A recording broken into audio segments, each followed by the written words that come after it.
Assalamualaikum warahmatullahi wabarakatuh. Kiai Haji Abdullah Sa'ad dalam bukunya yang berjudul Tahu Menceng, beliau bercerita, Kiai Haji Muhammad Zahid Wedi Klaten, seorang teman, saudara, bahkan beliau juga seorang guru bagi saya. Kiai Zahid dan saya adalah saudara tunggal guru. Kami berdua sama-sama mendapat anugerah menjadi murid Maulana Al-Habib Muhammad Lutfi bin Ali bin Hashim bin Yahya. Kiai Zahid merupakan cucu mursyid Kiai Haji Abdul Mu'id Tampur Sari, seorang mursyid Thariqah Sadiliyah. Beliau diambil menantu oleh Asy-Syaikh Kiai Haji Abdul Hadi Klaten, salah seorang murid Al-Arif Billah, Al-Alim, Al-Allamah, Al-Mursyid, Al-Habib Asy-Syaikh Kiai Haji Abdul Malik Gedung Paruk Purwokerto. Asy-Syaikh Kiai Haji Abdul Hadi Klaten dan Maulana Habib Muhammad Lutfi bin Ali bin Hashim Yahya adalah sahabat tunggal guru saat mengaji di Gedung Paruk. Kiai Zahid dengan penuh takzim memandang Asy-Syaikh Kiai Haji Abdul Hadi lebih sebagai seorang guru, bukan sebatas sebagai mertua. Dengan keberkahan para pendahulu dan keluarga besar beliau, pantaslah Kiai Zahid dibimbing Allah Subhanahu wa ta'ala dalam jalan kesolehan. Namun demikian, jalan yang ditempuh oleh orang-orang soleh tidaklah mudah. Beliau juga mendapatkan ujian dari Allah Subhanahu wa ta'ala, seperti juga yang pernah dialami oleh para sholihin, berupa keterbatasan kehidupan di awal-awal masa mengamalkan ilmunya. Sebagai murid, merupakan salah satu kewajiban yang harus beliau jalankan adalah memelihara suluk. Bertemu guru minimal sekali dalam 1 bulan. Kiai Zahid berusaha menjaga khidmah kepada guru dengan istiqomah. Setiap Jumat Kliwon, Kiai Zahid bertekad untuk selalu hadir rutinan pengajian kliwonan di Pekolangan apapun yang terjadi. Saat itulah masa-masa awal ngaji kepada Maulana Al-Habib Muhammad Lutfi bin Ali bin Hashim bin Yahya. Ujian keistiqomahan pun datang. Biasanya beliau berangkat ke Pekalongan setiap Kamis Wage, sehari sebelum rutunan. Namun hingga tiba hari Kamis Wage, beliau sama sekali tidak memiliki uang untuk bekal berangkat ke Pekalongan. Dalam kondisi seperti ini, Kiai Zahid tidak mengeluh dengan kesederhanaan hidup yang harus dijalaninya. Namun hatinya menangis, terbayang dirinya yang gagal memelihara keistiqomahan suluk seorang murid. Bertekad menjalani khidmah ini semampunya, bukan semaunya, semaksimal apa yang dapat beliau kerjakan dan usahakan.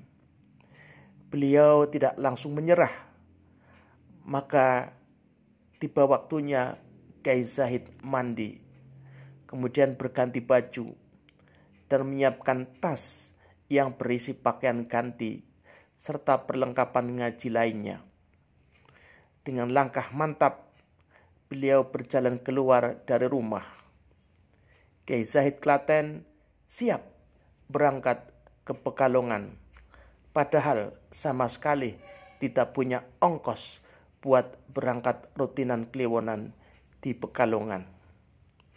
Dengan hati yang penuh kerinduan kepada gurunya, di luar rumah itulah hatinya menjerit, "Abah, Abah, kula sampun niat ngaos, saged kula namung tugu mriki. Abah, saya sudah niat berangkat ke pengajian, namun bisa saya hanya sampai di sini, yaitu di depan rumah." Tiba-tiba sebuah sedan Corolla kuning berhenti di depan rumah. Ternyata yang datang adalah Al-Mahfurlah Kiai Haji Mursyidi Mangkuyudan Solo, salah seorang badal thariqah Maulana Habib Muhammad Lutfi bin Ali bin Hasim bin Yahya. Melihat Kiai Zahid yang berpakaian rapi, Kiai Mursyid bertanya, "Arep teng pundi, Kang? Mau pergi kemana, Kang?" Kiai Zahid menjawab, "Kulo badhe sowan Maulana Habib Lutfi tindak rutinan Pekalongan. Saya mau pergi ke rutinan kliwonan Pekalongan." Kiai Mursyidi berkata lagi, "Yen ngono tak terke tekan Kertosuro, mengko kare numpak bus. Kalau begitu, biar aku antar sampai Kertasuro, nanti tinggal naik bus ke Pekalongan." Maka Kiai Zahid kemudian ikut naik mobil Kiai Mursyidi. Sepanjang perjalanan itu, beliau tidak menceritakan kesulitan keuangan bekal ke Pekalongan yang sedang beliau alami saat itu. Namun dalam hati kecilnya berkata, "Abah, alhamdulillah saged kula dugi Kertusuro. Abah, alhamdulillah kemampuan saya hanya sampai Kartosuro." Namun ternyata setelah mobil sampai di Kartosuro, Kiai Mursyidi memberi hadiah kepada Kiai Zahid berupa sejumlah uang yang cukup untuk bekal ongkos pulang pergi Pekalongan.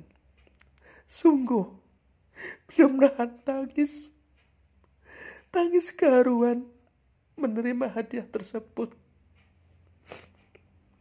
Dan akhirnya beliau sampai di Pekalongan dengan perasaan yang sangat bahagia. Kiai Zahid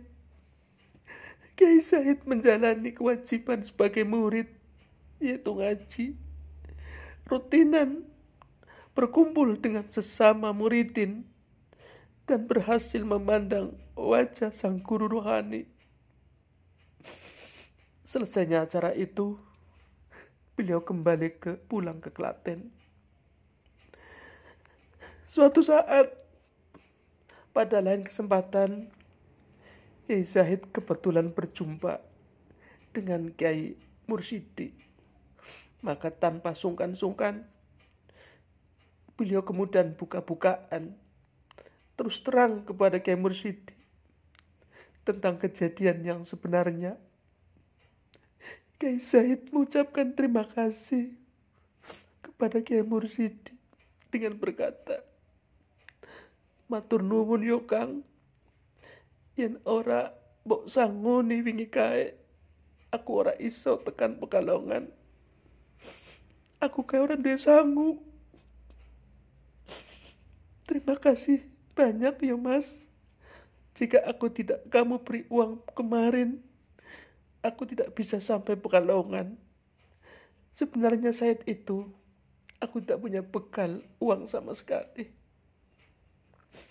Anehnya, Kiai Mursyidi bertanya dengan nada serius, "Loh kapan kuwi? Ora, aku ora nang omahmu." "Loh kapan itu? Aku tak pernah pergi ke rumahmu, Mas." Kiai Zahid pun kaget mendengar jawaban itu dan berkata, "Kae lo, wong pas arep Jumat Kliwon, sampean nggon nggawa sedan Corolla kuning. Itu loh Mas, sebelum Jumat Kliwon sampean bawa sedan Corolla kuning. Kiai Mursidi juga tanpa bingung sebingung-bingungnya dan menjawab, "Loh, sedan Corolla kuningku wis payu 2 bulan wingi. Loh, sedan Corolla kuningku sudah laku 2 bulan kemarin." Mendengar penuturan Kiai Mursyid tersebut, hati Kiai Said langsung teringat kepada Maulana Habib Muhammad Lutfi bin Ali bin Hasib Yahya. Sungguh, beliau benar-benar memiliki seorang guru mulia. Guru yang mendengar cerita hati seorang murid. Guru yang dengan kemuliaannya membimbing murid-muridnya untuk memahami makna sebuah kalimat. Istiqomah lebih baik dari 1000 karomah. Tidaklah seorang guru memperlihatkan karomah yang melekat dalam dirinya kecuali disebabkan oleh kesungguhan istiqomah seorang murid. Hati seorang mursyid, hati seorang murid yang telah terikat dengan gurunya.